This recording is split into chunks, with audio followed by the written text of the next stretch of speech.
I've just routed the binding channels for the Peghead, so now I will get the binding and the purfling glued on.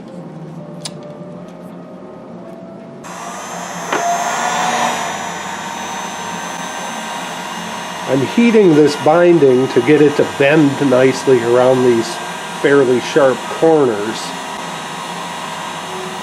I like the rounded look more than that real squared off look that you sometimes see, but it is a little bit of a challenge to get the binding to conform to the tight curve.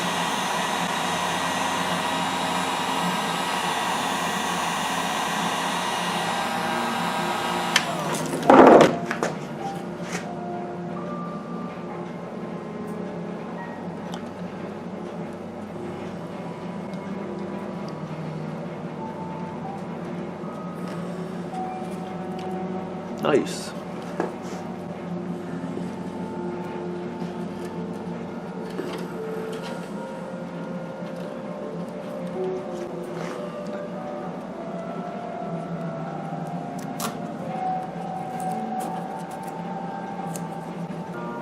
That came out pretty well.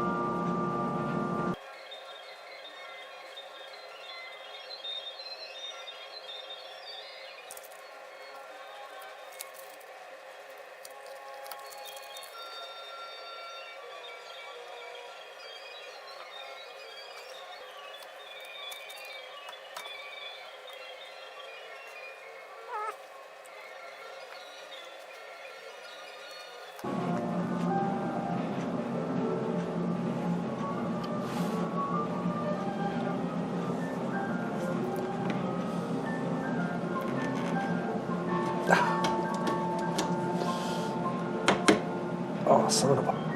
I am really stuck here. Here's where I leave some of my DNA on a guitar. Okay, I have to shut this off. Nobody needs to see this.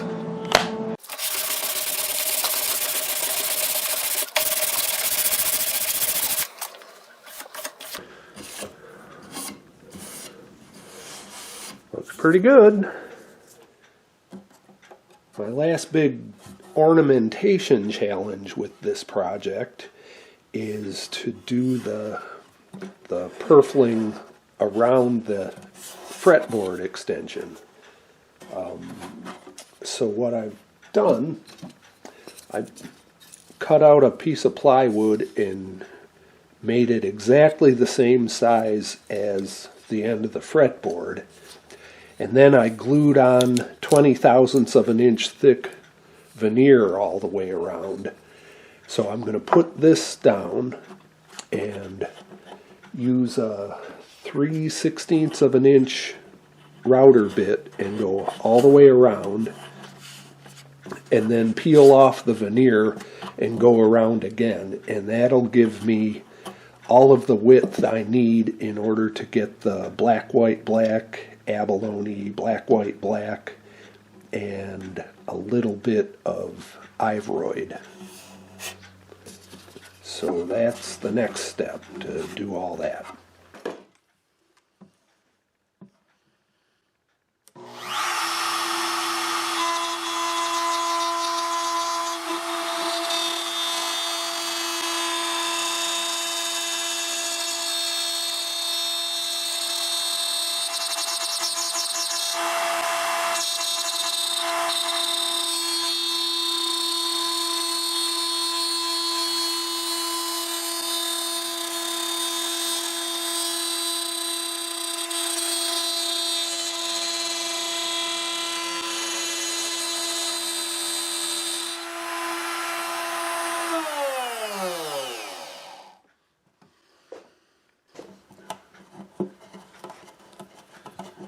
Now I'll miter these corners to get them nice and sharp and finish up down here.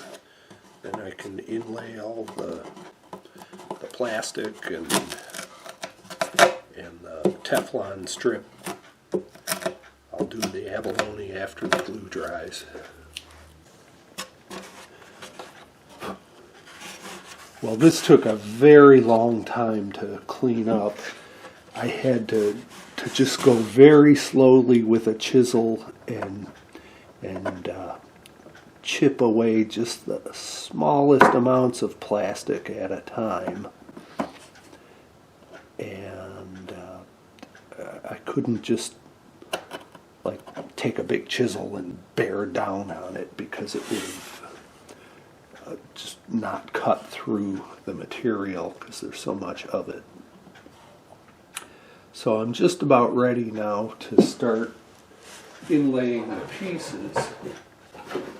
And it became pretty obvious to me that what I needed to do was laminate all of the strips and cut them at once, because to cut separate miters at the corners for each of these strips, because there would be 2, 3, 4, 5, 6, 7 strips that I'd be trying to miter. It would have been really hard to do that separately and to keep a good angle.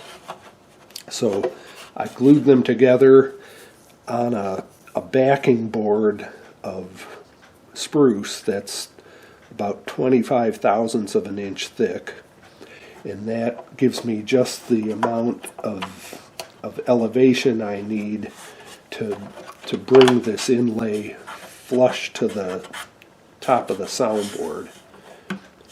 So what I'm going to do now is start the mitering.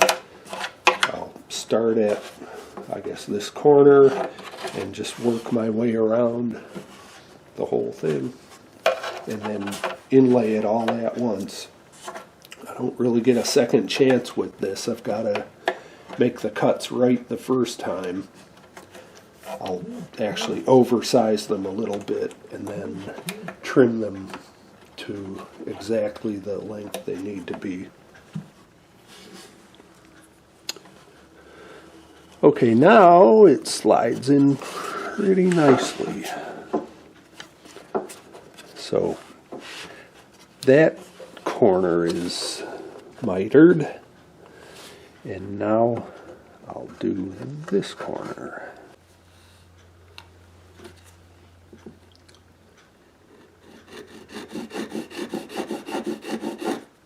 Lots of fussing here to get the corners exactly matching, but I'm getting close with this one.